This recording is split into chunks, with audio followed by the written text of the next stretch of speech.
Você já ouviu falar da LER, né? É a famosa lesão por esforço repetitivo.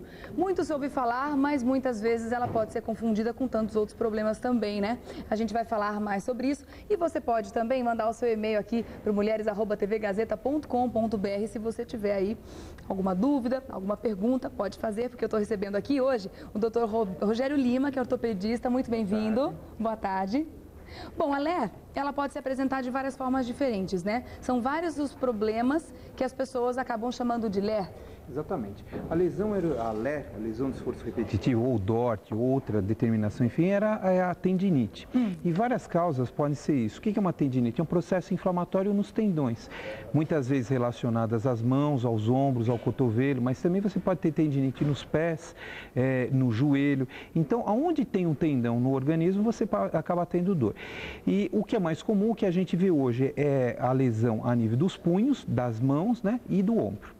Isso porque essas partes do corpo estão sendo são muito partes mais exigidas exatamente, hoje, são partes que você mais movimenta e ela está muito relacionada a esforços finos, esforços coordenados. Então, uma pessoa que vai digitar, uma pessoa que vai escrever, não necessariamente o grande esforço físico, mas sim o esforço físico continuado e muitas vezes aquele esforço que a gente chama de fino, a digitação por tempo prolongada, pessoas que costuram durante muito tempo, muitos anos, acabam também desenvolvendo isso. Mas a LER é um problema atual, é um problema da era moderna, com o advento aí de digitalização, de documentos, essas coisas? Isso já existia há muito tempo, né? Igual os problemas da coluna, que já existiam há muito tempo. E hoje o que a gente acontece? Hoje a gente faz um diagnóstico melhor pelas condições de saúde, que como elas evoluíram, você acaba fazendo um diagnóstico mais cedo, mais precoce, e as pessoas reclamam também mais, né? Antigamente as pessoas trabalhavam com dor e aceitavam aquilo. Hoje isso já não é uma coisa que é aceitável. As pessoas reclamam, procuram o médico e aí a gente acaba tratando, vendo mais e acaba tratando mais esse tipo de problema. Existe uma diferença entre LER e DORT? Mesma coisa. Na verdade é assim, o que a gente coloca tecnicamente é uma tendinite, um processo inflamatório que tem várias causas, né? Não necessariamente o esforço repetitivo, um trauma, por exemplo, causa uma tendinite, né? Você tem a tendinite do ombro, que é uma coisa muito importante, normalmente tem aquelas senhoras que não conseguem levantar o ombro, ou a tendinite do tenista no ombro e no cotovelo também. Isso tudo é uma tendinite, ou seja, é uma lesão às vezes do esforço repetitivo ou pode ser traumático. O mais comum é do esforço repetitivo. E contrário do que muita gente pensa, a LER não é um problema exclusivo das pessoas sedentárias, que ficam sentadas na frente de um computador. Elas podem perfeitamente acontecer com um atleta, uma pessoa extremamente ativa. Como eu acabei de falar, né? A gente vê muito no tenista, no ombro e mais comum no cotovelo. A gente vê jogador de futebol nos tendões do joelho, próximos ao joelho, da articulação do joelho. Então isso é comum, não é uma coisa tão incomum. No tendão de Aquiles, por exemplo, a pessoa que corre ou que faz o esforço de bicicleta também acaba tendo esse tipo de dor. E tem como evitar isso? Porque no caso de um esportista que precisa treinar, que vai realmente gerar uma sobrecarga em cima daquela articulação, daquele tendão.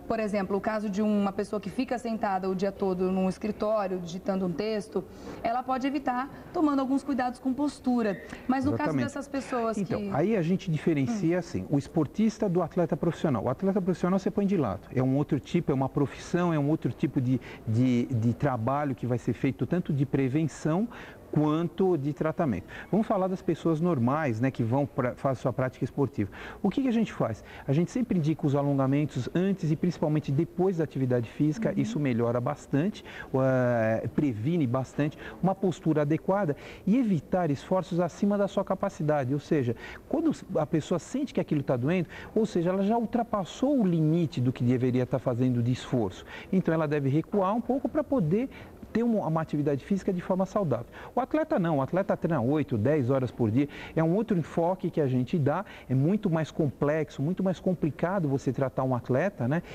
Então a gente exclui esse tipo de paciente, né, nesse tipo de conversa que a gente tem. Agora, as pessoas normais têm que sempre procurar um alongamento e sempre fazer atividade física. A gente sabe que pessoas que fazem atividade física regularmente diminui a chance, a probabilidade de ter esse tipo de lesão. E no caso de um músico, por exemplo, é possível também você fazer uma atividade desse tipo sem dor? Um pianista que está debruçado sobre o piano, um violinista, a gente imagina que, né, deve ser realmente uma posição meio complicada de ficar por muito tempo. Exatamente. Esse tipo de paciente acaba caindo também no atleta profissional. Ele é um tipo de um atleta, né? Como é que a gente costuma fazer, né? Vamos falar então um pouco dele. A gente costuma fazer um preparo com alongamentos, fortalecimentos, descansos nas horas marcadas e os alongamentos. E uma coisa que ajuda muito esse tipo de paciente é a acupuntura. A acupuntura propicia um bem-estar para esses pacientes e uma melhora muito importante no processo inflamatório. Ela é reversível? Ela é reversível, mas você aí tem que fazer várias avaliações do paciente. Muitas vezes a tendinite, ela faz parte de um conjunto de sintomas. Muitas vezes você está associado com pacientes que têm depressão, têm problemas no trabalho, cargas de trabalho muito prolongada, pessoas insatisfeitas com o trabalho, pessoas que têm problemas sociais, problemas em casa, enfim. Então aquilo muitas vezes pode ser uma manifestação de um conjunto de sintomas. A pessoa, não que ela não tenha aquilo, ela tem aquele problema, mas talvez se ela só tivesse aquilo não seria tão grave quanto é, ou seja, a pessoa acaba às vezes aumentando a dor, por quê? Porque aquilo vem num conjunto. Então é muito importante no consultório, a gente avalia não só a parte locomotora dos tendões, mas muitas vezes a avaliação psicológica desse paciente. Então às vezes você não consegue tratar o paciente de imediato. Chega a pessoa com dor, então você vai prescrever um anti-inflamatório, uma imobilização e faz isso, na grande maioria dos pacientes funciona e em outros não funciona. E aí você precisa fazer um trabalho mais profundo, para ver realmente o que é que está acontecendo com o paciente. Não é tão simples tratar.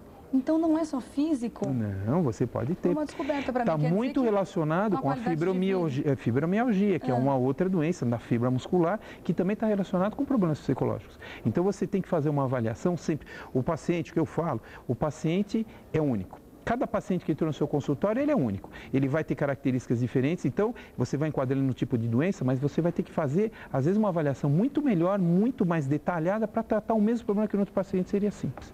Então, cada paciente é variável. Então, você tem que avaliar muita coisa. Muitas vezes, esse tipo de paciente, você acaba tratando com antidepressivo, pessoas que não dormem à noite. Então, você está relacionado, tem dor. Então, às vezes, você trata o sono desta pessoa, acaba a dor dela.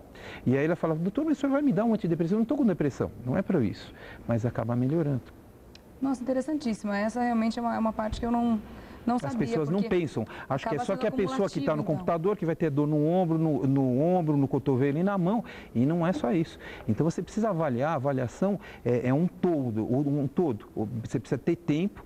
Muitas vezes é simples, mas muitas vezes é complicado. Então você precisa dar atenção para o paciente, pesquisar o que está acontecendo, né? E às vezes o anti-inflamatório é a última coisa que você vai dar. Às vezes você trata outras coisas e acaba já melhorando. E como consequência você melhora.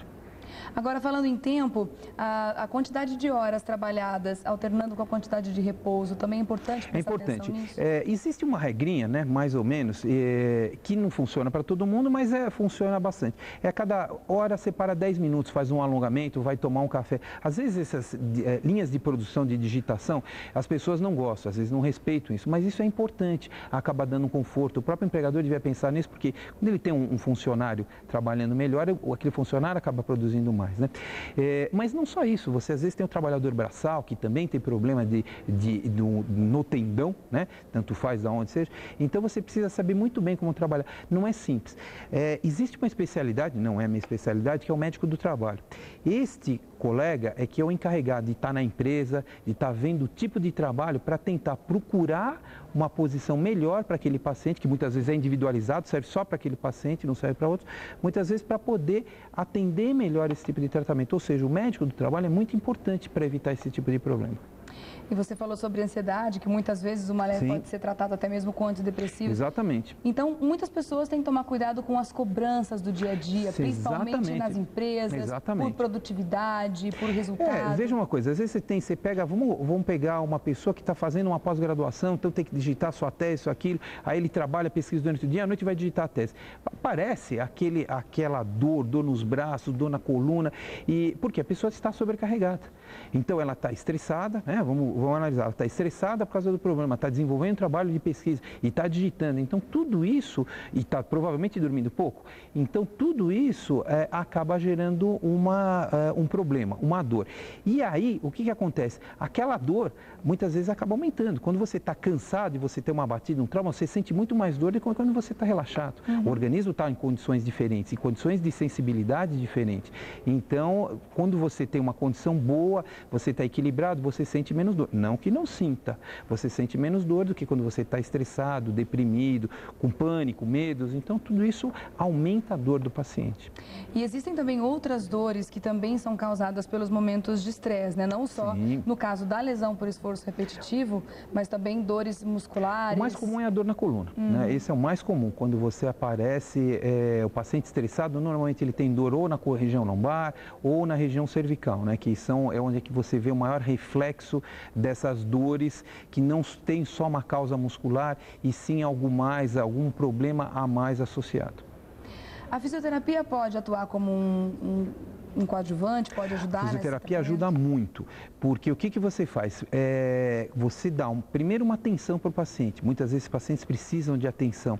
Você provoca pelos meios físicos diminuição da dor e diminuição do processo inflamatório. Então, com a fisioterapia, isso ajuda bastante o paciente. Então, tem que ser bem feito, individualizada, né? Não pode ser novamente as linhas de produção, você tem que ter lá teu fisioterapeuta, o tempo que ele está tomando conta do paciente, para poder ter uma melhora do quadro. A fisioterapia a gente indica bastante também. E a atividade física também é fundamental? A atividade física é fundamental. Você vai adaptar o indivíduo a uma atividade física. Todo mundo tem que fazer ginástica. Todo mundo tem que comer e comer bem. E todo mundo tem que fazer ginástica.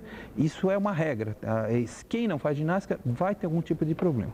A atividade física, ela ajuda também a fortalecer as articulações? Não a articulação. Ela fortalece a parte muscular. Que sustenta. Fortalece, exatamente. E aí, quando você vai fazer o movimento, você não sobrecarrega aquela articulação. Se você tiver um músculo trabalhando bem, a articulação ela vai funcionar melhor. Ela não trabalha sobrecarregada. O exemplo maior é a coluna. Se você tem uma musculatura boa, você divide o peso do corpo da paciente entre as articulações, os ossos e o músculo. Se você tiver a parte muscular fraca, vai acabar sobrecarregando a parte osteoarticular. Mas também, claro, tem que tomar cuidado com o tipo de atividade. Exatamente, como eu falei, pela idade, pela intensidade, pela carga que o paciente está acostumado. Veja, uma pessoa que nunca praticou atividade física tem que começar devagar. Aquela pessoa que está acostumada tem um ritmo mais intenso, alguma coisa mais importante. Então, isso é importante, o profissional de educação física, ele ver, individualizar como é que ele vai colocar aquela paciente num determinado nível para poder colocar lá numa aula onde as pessoas mais ou menos se equivalem.